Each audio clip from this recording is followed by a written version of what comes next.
Hello and welcome to Thinking Out Loud. I'm your co-host, Cameron McAllister. And I'm your co host, Nathan Rittenhouse. In this episode, we take a wide ranging Good Friday conversation on conversations that have to do with whether or not it's rational or normal to believe in the supernatural, and look at the double standard of belief of people saying, oh, I couldn't believe in Christianity, but then turn around and believe things that are far more ridiculous in our mind. We want to be mindful of the fact that Christians do the same thing sometimes. So this is a conversation about how we comparatively say whether or not it's ridiculous to believe in something. Make a shout out in passing to Stuart's Inconvenient Truths course on toltogether.com. That's a free course if you want to think about an inconvenient truth as Stuart walks us through 1 Peter. And of course on toltogether.com you can see the rest of what we're up to as a ministry. If you'd like to support what we do, you can share this, like it, comment, or donate by going to toltogether.com. Since it's Holy Week, I thought, and indeed Good Friday, I thought we'd talk about the odd double standard that's out there. So, and I'm talking about the double standard regarding spirituality. So, on the one hand, there's a growing openness to the spiritual realm, and yet people remain largely opposed to Christianity. I like Tara Isabella Burton's phrase for this. So Tara Isabella Burton, sociologist who has written a number of books, all of them worth your time, but the one to which I'm referring is Strange Rites, Rites. Get it? I see what you did there. Yeah, see. But her phrase is religiously remixed. And basically that sort of involves people taking a consumer approach to spirituality, mixing and matching, little astral projection here, some sage burning there, maybe some tarot cards. You get it. So my point is there's openness to that. There's openness to Buddhism, you name it. But if you bring up Christianity, there's still this, whoa, whoa, whoa, whoa, okay, that's repressive, that's dogmatic. Why? Well, no, hang Here, on. You jumped categories there, Cameron. did I? Well, so yeah, because so the and I think this is the heart of where you ultimately want to go in this conversation, or I think we do, is that think about what you said, and this is common to all of us, everybody listening. Yes, there's an openness to tarot cards because tarot cards don't have a political wing. So nobody says that's repressive. When people are saying repressive, they're using that as a political category, not as a system of religious plausibility, would be my guess. So so we aren't rejecting traditional religions based on whether or not we think it's possible for Muhammad to see an angel in a cage or Joseph Smith to do whatever or Jesus to rise from the dead. That's those types of categorical historical questions aren't there so much as whether or not it matches with our modern sensibilities. Now, I'm not saying that definitively for everybody, but I think if you put it painted with a broad brush, culturally speaking, the degree to which you think a spiritual belief is plausible is the degree to which it aligns with or doesn't interfere with your pre-existing political ideologies or idolatries. So I just throw that out there as Sure. we go by. So let's name some of those sensibilities just for a second to get them out in the open because they often go unexamined. And so, for a long time, sociologists from Peter Berger to Os Guinness have said that ours is a cultural moment where authority has been replaced. Any kind of authority, external authority, has been replaced by personal preference. Now that makes Yeah. it, so let's camp out here for a second. That makes a lot of sense because, first of all, the modern world for us these days is largely structured around our own convenience and Okay. our Can I give you an example? Can I give you an example? yes. So I think, man, I have to look this up. I think it was Tom Holland who said that if you believe in human rights, that is a larger leap of faith than believing Jesus rose from the dead. Hmm. How's Hmm. how's that for a It's a smack you big upside the statement. head quote? But think about it, Cameron. We do love the idea of human rights, as people should listening for humans. But to act like that's just a natural thing that is normal and is rooted in history anywhere. So let me give another specific example of that. I was listening to a debate between Matt Dillahunty, who I think will be familiar to you, Mhm. Nathan, Yeah. and many of our listeners. If you're interested in debates, Matt Dillahunty is a known. I'm not sure he's a skeptic. I'm not sure precisely how he'd self-identify. Probably atheist agnostic is my guess. He's debated a number of different Christians over the years. from Mike Lacona to some of our old colleagues, actually.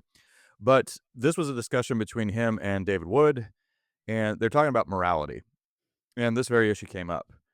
And Matt Dillahunty is very well spoken, but he does give a just so story about morality. I mean, he makes statements along the lines of, look, we don't need any kind of, you Christians with your morally ambitious language and your heavy philosophical language, you don't need sort of ontological grounding for your moral convictions, if you must call them convictions or obligations. What we need is a rational commitment to improving our lives and to living better. And this is a necessarily collaborative effort. And through sort of careful thinking, we can determine better ways of living. And as I was listening to this, David Wood goes to a lot of places where Christians have gone in the past. He talks, here's a little side note. David Wood is a much better debater than I am. So hear me carefully here. But I think in these discussions about morality, the the Nazis and communism, all that, those are historically valid, but I think that they should just be off out of bounds for some of these conversations because they're so overused. So he keeps going, hold on, he keeps going there. He keeps doing that, but what part of what I'm thinking as I listen to Matt Dillahunty is he's giving you a pragmatic argument for morality and moral obligations. And he says, well, this basically it just works. And that's why it sticks around. And so the response to that would be twofold. One of these is fairly non-controversial. The other one is a Tom Holland-esque Mhm. answer. But the first one would be it works until it doesn't. So yeah, we could bring up, the atrocities of the 20th century. That's easy to do, but also you can point to current instantiations of nations where you see a human rights crisis on the ground. You think about nations in the Middle East. Now, some people will say, "Whoa, whoa, whoa! We got that. That's Islam and that's religion." Right. But the larger point is, and this will go into my second. The larger point is that our collective efforts at living better sometimes can just appear to work and go well in the sense that we have good laws and generally speaking a good justice system and people can flourish, or they can go in a very different direction. They work and sometimes they don't. Well, why is that? And so the second point would be we're operating on borrowed credit with our human rights notions, and what borrowed credit from what? Borrowed credit from Christianity because it's thoroughly shaped our conscience, and this is the largely unexamined facet here in a lot of these discussions. So, well, there are a lot of assumptions underneath there, particularly around the idea that things always get better culturally speaking, which, with all due Yeah. respect to, and I think we all slip into this at times, like, well, my morality is working great for me, so therefore I don't need any justification for it. Yeah, it's not just as Cameron pointed out, like, okay, you're borrowing from the past. You're not, but neither are you setting anything up for the future. So, one of the ideas that I've played with is I think there will be a time, let me say this just to be provocative. I think I could easily foresee a future in which there's slavery in the United States again. Not along race lines per se, but the actual what is our actual core justification of saying that somebody can't sell themselves to somebody else? Because I mean, and then you're like, well, look at sex trafficking around the world and slavery in other countries that's ongoing, or this idea of um, you know, sex for rent, or Mm, fill in the blank of the different yeah. movements we're seeing. Like there is no so it's one thing to say that this works, and it's a totally different Works thing to until say it doesn't. yeah, but see, I don't think Matt Dillahunty would say that there is a it doesn't future for it. He would think we're figuring this out. We're getting more rational, which I think is a leap of faith. But you know what I'm saying? Like it's not just a weird wrangling with the past. It's also a very specific set of beliefs about what the future necessarily will and must be like, and human nature will be in the future, and that we're getting more rational and more reasonable. And at the same time, then you have what Cameron was saying is we have an unbelievable uprise in sticking the right crystal in your necklace, and you're happy. I, Mhm. I'm not color me skeptical. Yes. So we Christianity has so most of us, why is this relevant to this discussion here on the double standard? Well, because we have a whole lot more from Christianity than many of us are willing to admit. We're taking a lot from Christianity for granted. This is where Tom Holland's work has been so magnificent. I mean, essentially, he said Christianity has so thoroughly shaped the Western conscience that we're all Christian to an extent. Now, he doesn't mean we all read our Bibles and we all go to church and worship Jesus. He means that our moral sensibilities, including Matt Dillahunty's, and I think that comes through in that debate, by the way, have been shaped by the Christian vision of humanity. So that is happening in the background. Now, there is that, but we have this increasing kind of this increasingly consumeristic approach to our spiritual pursuits. Now that when we put it in those terms, I think it's a sobering way to put it because it sounds more noble to say I am opposed to dogma, but I'm very spiritually open. This is the whole classic I'm spiritual but not religious. Religion, I think, for many people has just negative connotations because they think of it as something that is repressive or something that holds you back, something that binds you, something that closes your mind, narrow-minded. On and on we could go. But you say, "Well, I'm really open-minded." But really, if you look at people's spiritual habits, what you get is actually that they take the same approach to their spiritual pursuits as they do to an Amazon wish list. Now, maybe that's putting it a little bit cheaply, but it has much more to do with personal preference and much more to do with the question, does this fit my lifestyle? Halt, Than it does please. with, is this true? Yeah. Yeah, but let's make sure we're equal opportunity offenders as we're going through this because I would say that same sentiment is very much alive and well in the vast majority of Christians in the United States right now too. So this is not the Christians have it figured out and everybody else is just Mhm. adopting spiritual practices that suit their like no. I I can sadly say that there are a lot of Christians who also believe some totally crazy stuff, Cameron. I'll just tone it down and say it that way. So there is a bit Yes, of that's a that's very diplomatic. I'm just kidding. um Totally crazy stuff. to yeah, and we don't have to go into details on that. I'm just saying our willingness to believe things that we want to be true that we think will clarify our in group or make us feel better or boost our quality of life or well-being physically, mentally, Yeah. whatever is we are yeah, we're So, as susceptible. of course we are. This is the very air we breathe. This is part of the temptation and the seduction of our cultural moment. Hey, you can have everything on your own terms, including God. You can have God, and he comes as a package deal with your particular set of political sensibilities, with your taste in music, with your taste in television shows. If it sounds like I'm trivializing, you know I'm not. You know that there are specific services that are there to cater to every one of these categories that I just mentioned. Now, am I saying that it's wrong if you're a Christian to choose to watch, say, The Chosen instead of Euphoria or Game of Thrones? No. But what I am saying is that ultimately, if you are following Jesus for any reason other than the deep seated love for him and conviction that he is the way, the truth, and the life, pause and examine your heart and prayerfully consider that. I'm speaking to myself here as much as anybody else because, again, I use the word seduction and I'm using that word advisedly. All of this stuff is carefully packaged to fit our needs. Yes, you have a conspiracy theory that will be packaged to fit your political sensibilities. I know now we're meddling, but this is part of what this is part of the apologetic task of being a Christian in today's world right now.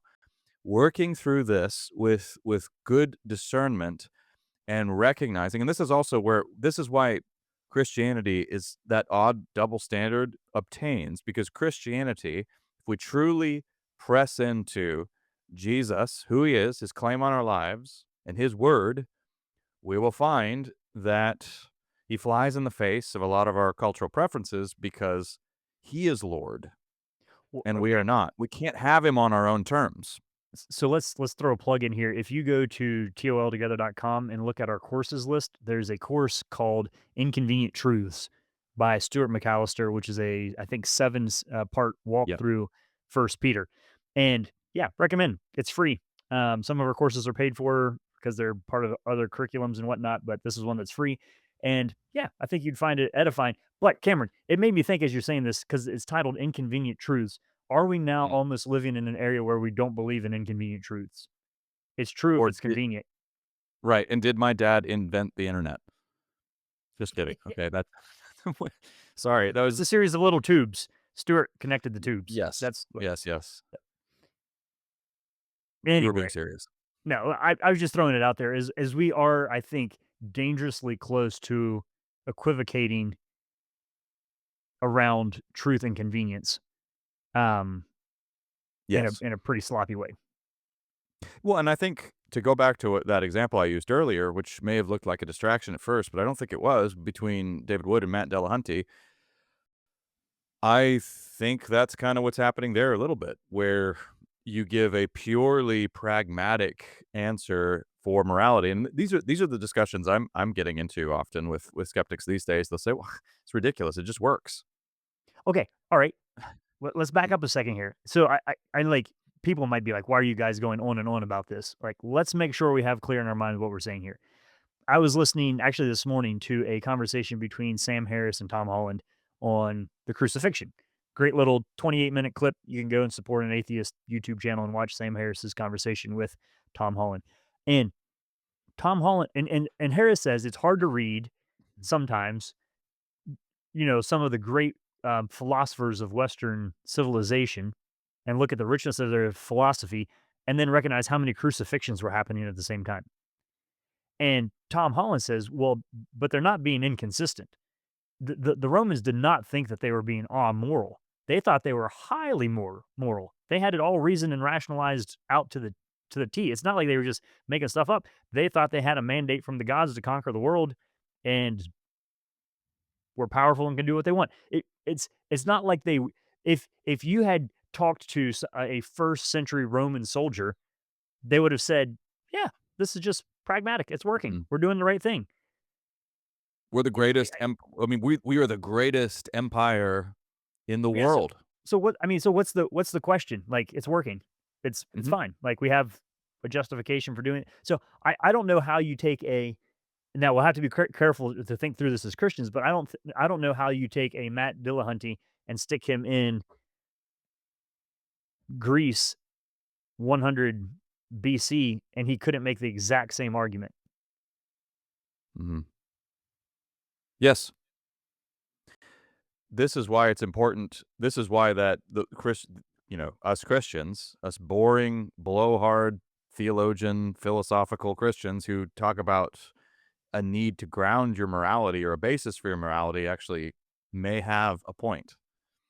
Because Look at us patting ourselves on the back as we go by. if there is no real grounding for it whatsoever, then there's no meaningful way.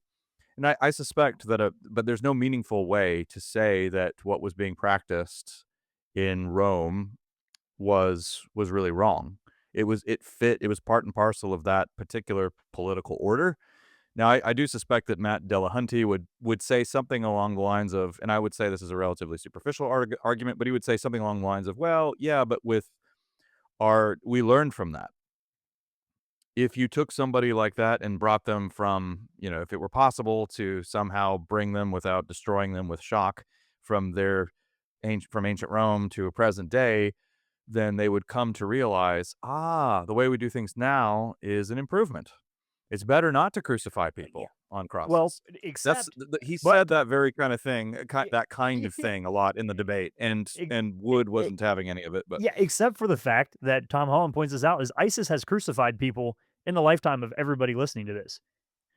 so that's where I keep coming back to, it works until it doesn't, because present day, these things are happening.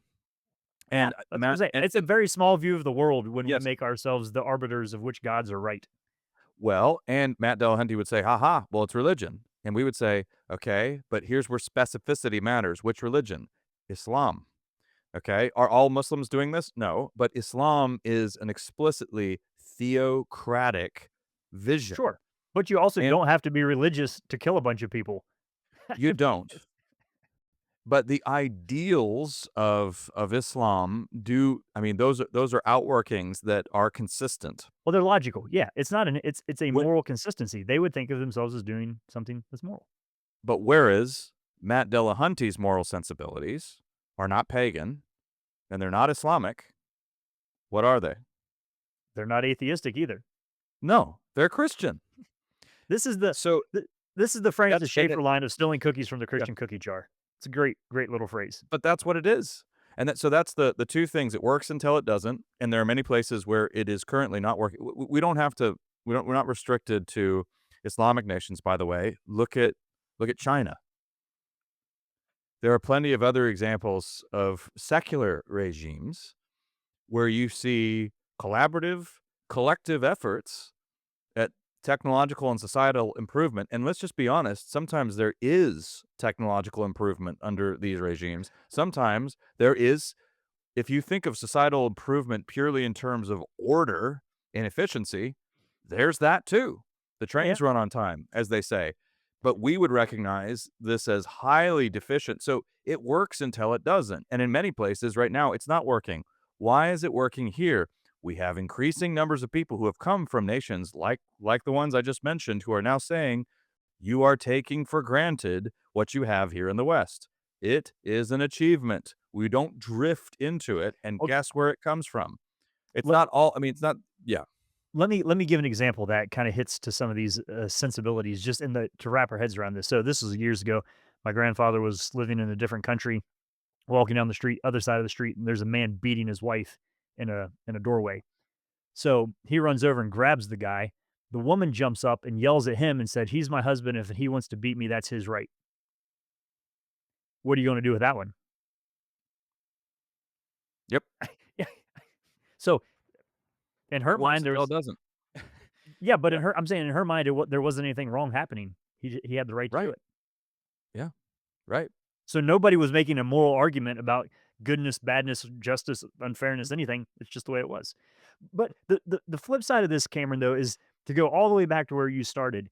Is you said, we're willing to believe anything, but Christianity, that's repressive. Mm.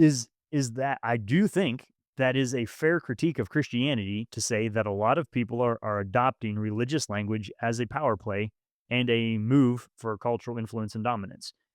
And we've seen this play out time and time again throughout history that it is the natural impulse of Christianity to adopt the moral impulses and theocratic structures of other religions and try to sound and make it sound like that is a Christian way of doing things, and it's just not. So that is a fair critique, is to Mm. say that has It is. Christianity been repressive? Yeah, absolutely. But not because of its actual core ideals and teachings, but because of the degree to which it has been willing to synthesize and the syncretism with other ideologies. And so that's why it's just so important for us as Christians right now to be thinking about the things that we believe, the things that we champion, the things we celebrate and promote, of saying, are we doing this as a virtuous byproduct of our allegiance to Christ and being conformed to his image? Or is there a way in which we're weaponizing a good thing from God in order for our own pragmatism or political benefit right now? And so Yep.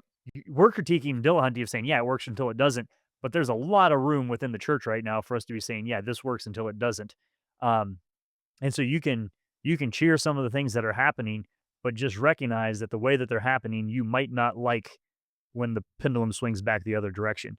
And again, even that sounds like I'm arguing pragmatically here.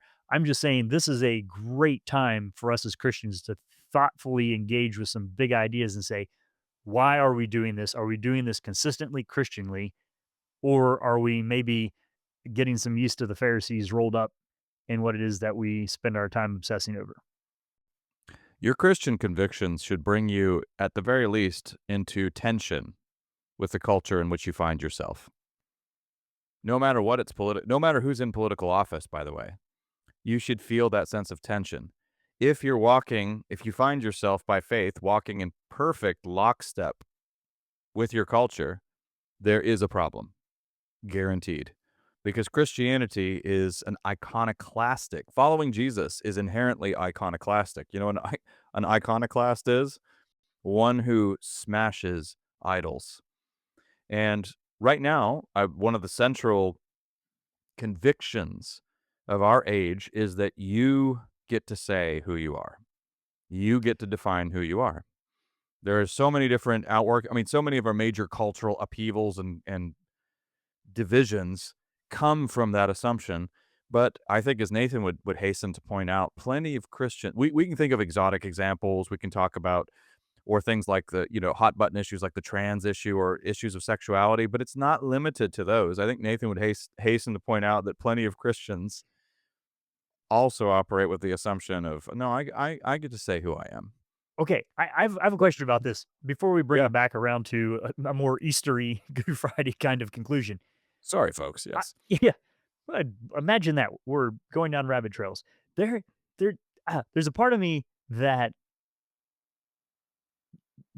the choice, like I'll have it on my own terms, or I'm making up, is an illusion in and of itself. Like you're given your algorithm probably has way more to do with it and marketing preferences than your actual free choice of like so a funny A good story we told. Marxist can point that out to you, by the way. Yeah, but There's even like that's the yeah, yeah. so Yeah, I mean, it's your consumer choices are what you think are your deep-seated convictions are actually just no, it's just marketers have helped shape who you think you are yeah, or have but I chosen mean, to be. but isn't that the genius of it? Is that it gives Mhm. my Yep. daughter a couple years ago walked into a group of kids and an adult overheard this and thought it was hilarious. So she walks in and she's like, "Okay, who wants to be the boss's helper?"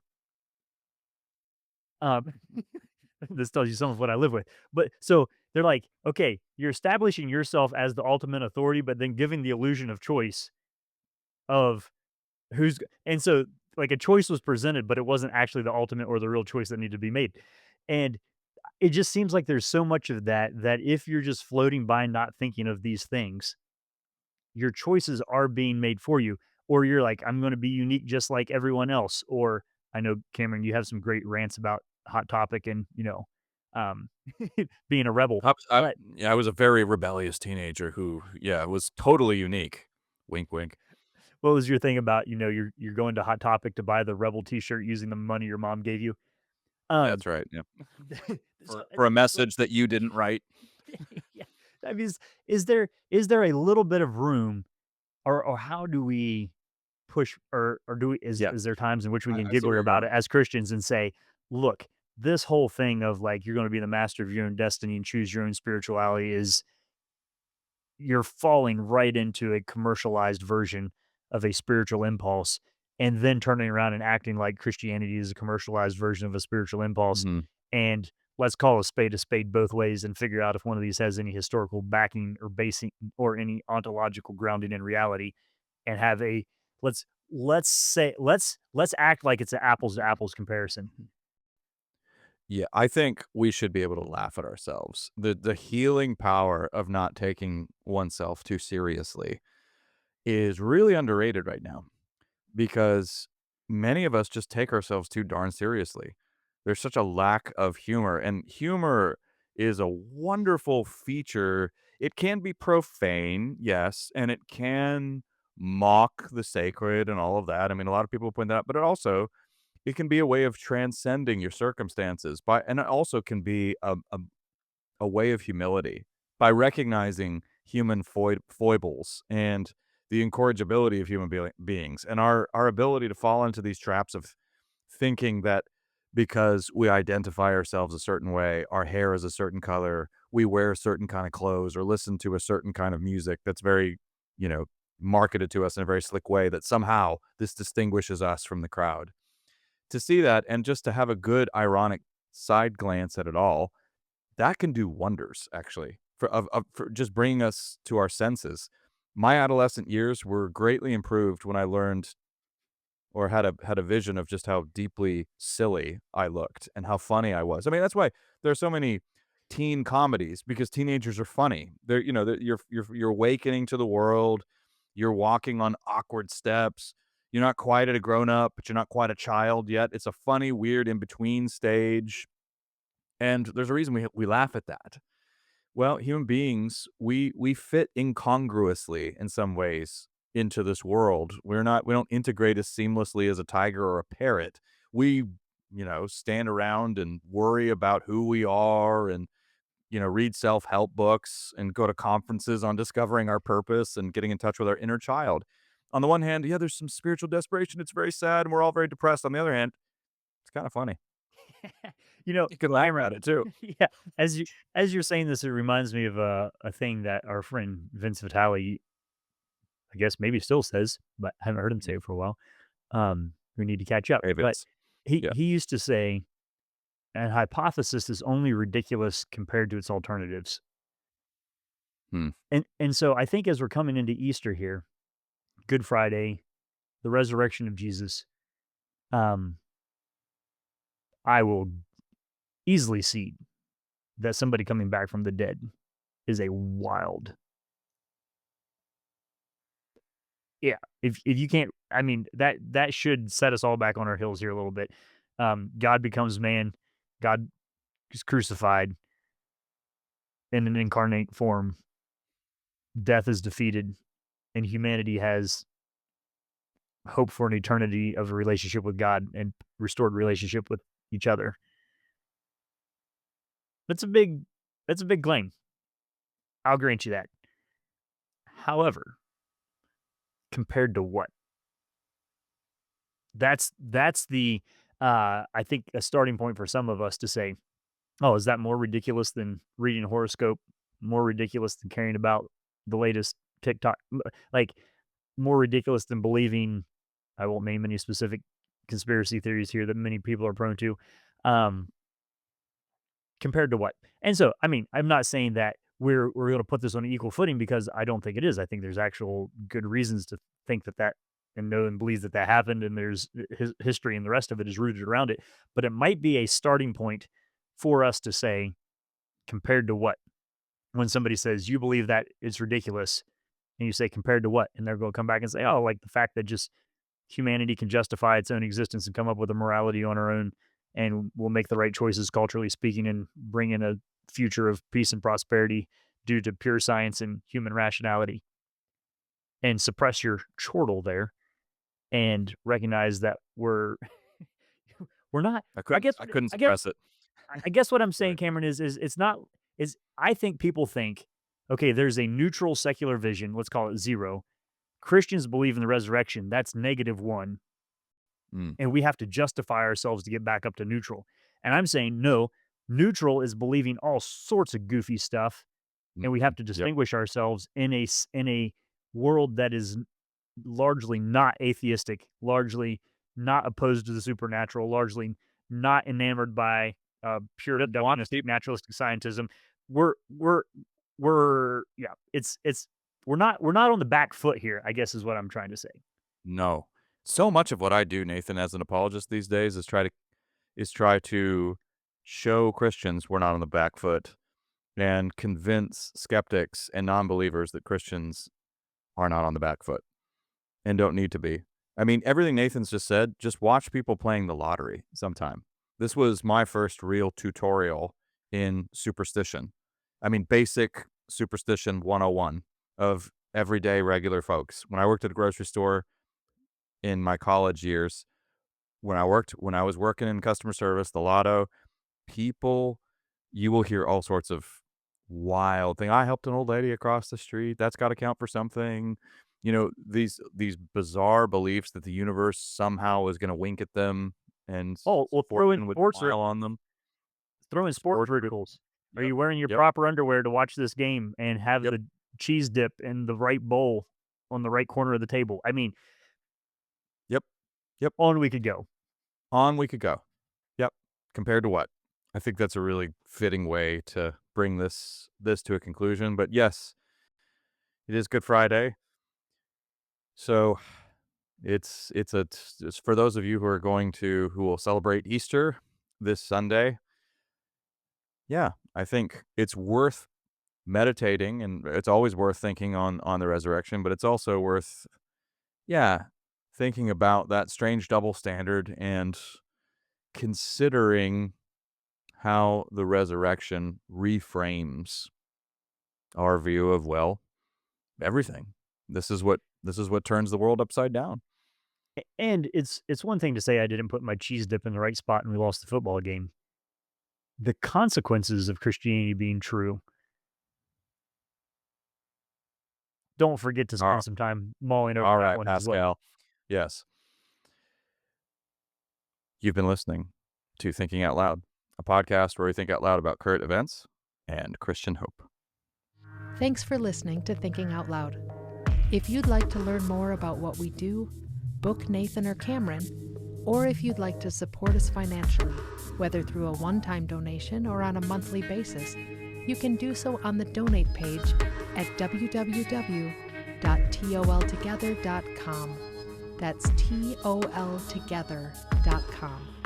And please consider leaving us a 5-star rating and sharing this content with your friends. It really does help.